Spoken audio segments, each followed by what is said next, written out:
Today's story is a Christopher Churchmouse story called The Tattletale Tongue. Tilly teacher stood on the steps of the schoolhouse and rang the bell to call the mice children into school. They came in carrying books and lunches, laughing and talking. Soon they were sitting at their desks as Miss Tilly called each name.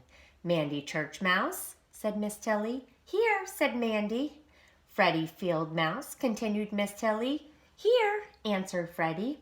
"Said Churchmouse," said Miss Tilly. There was no answer. Freddie called out, "Ced and Ted aren't here."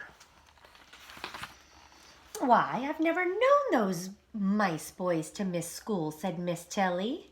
Just then Ced and Ted ran in, dropping their books and homework.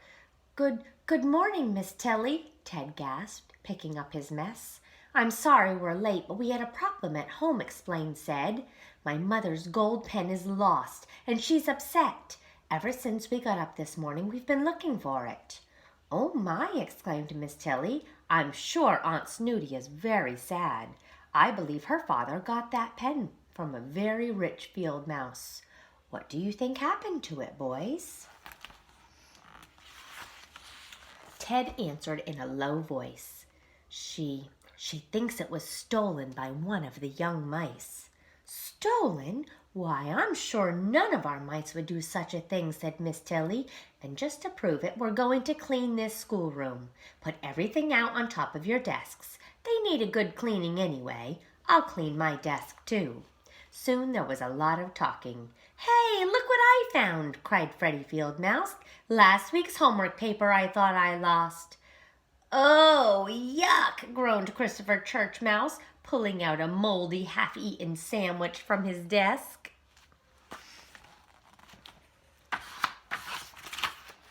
The mice cleaned and looked for the pen, but no one found it. When it was time to go home, Christopher went back to his mouse hole and told Mama all about the day. "That's too bad," said Mama. "I was with Aunt Snooty this afternoon, trying to help her think of all the places she could have left that pen herself.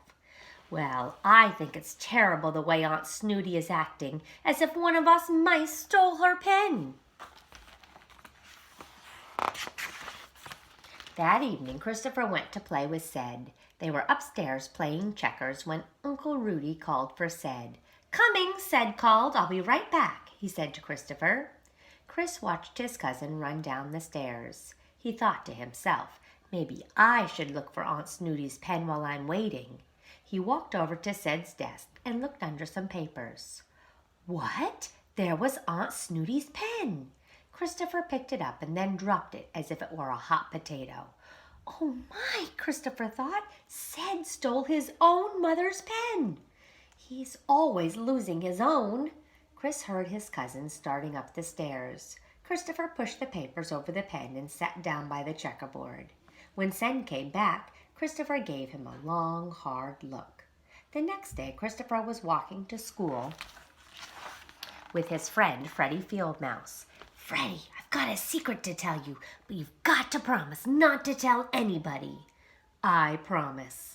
Giving a look in both directions to be sure no one was listening, Christopher whispered the secret into Freddie's ear.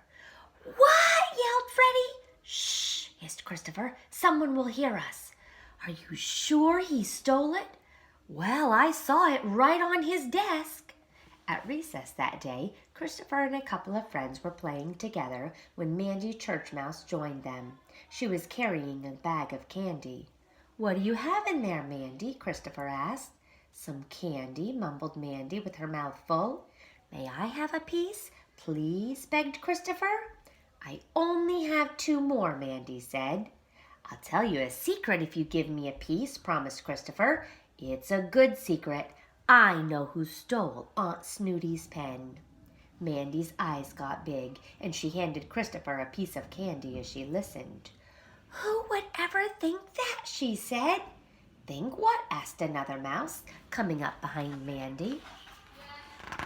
"Oh, I can't tell you," said Mandy. "It's a secret." "Don't tell anyone," warned Christopher. The next day at school, it seemed that all the mice were talking about how Ced had stolen his mother's pen. Whenever he came near, Everyone stopped talking. At lunchtime, Ced went home and didn't come back. Several of the mice children began to tease his brother. "Hey, Ted, where's your big brother? Gone out to steal something else?" "Be quiet," snapped Ted. "Ced didn't do it." That evening, Christopher was doing his homework when Aunt Snooty came over to see Mama. "I just had to stop by and tell you that I found my gold pen," Aunt Snooty said. "Why, that's wonderful," said Mama. "Where did you find it?" "Well, I remembered I was helping Ced with his homework in his room. I looked, and there it was, under some papers on his desk, just where I had left it. I'm so glad I found it. You know, my father gave it to me." Christopher felt sick. Tomorrow the whole school would know how wrong he had been about his cousin. Christopher went to his room, put his head down on his desk, and began to cry. "Is your homework that hard, son?" asked Papa from the doorway. Christopher jumped at his voice. "No," he sobbed. "Oh, Papa, I've done a very bad thing." And Chris explained it all to Papa. Just then there was a knock at the door. Christopher peeked from his room as Papa went to answer it. "Good evening, Uncle Rudy. What can I do for you?" Uncle Rudy said, "My boys tell me that Christopher has been spreading lies about Ced in school, telling everyone that Ced is a thief. My boy was so hurt that he even couldn't go back to school after lunch." "Chris was just telling me what happened. I'm very sorry. I will make sure that Christopher does what is right at school." "Very well," said Uncle Rudy, sternly shaking Papa's paw. When the door closed, Papa took Christopher into the living room. "But Papa, I didn't tell the whole school. I just told Freddie and Mandy, and I told them not to tell." "Sit down beside me and let's talk," said Papa, patting the sofa beside him. "Do you remember when the children's Sunday school teacher was talking about being careful with words? She was telling the class something important from the special book the people read called the Bible.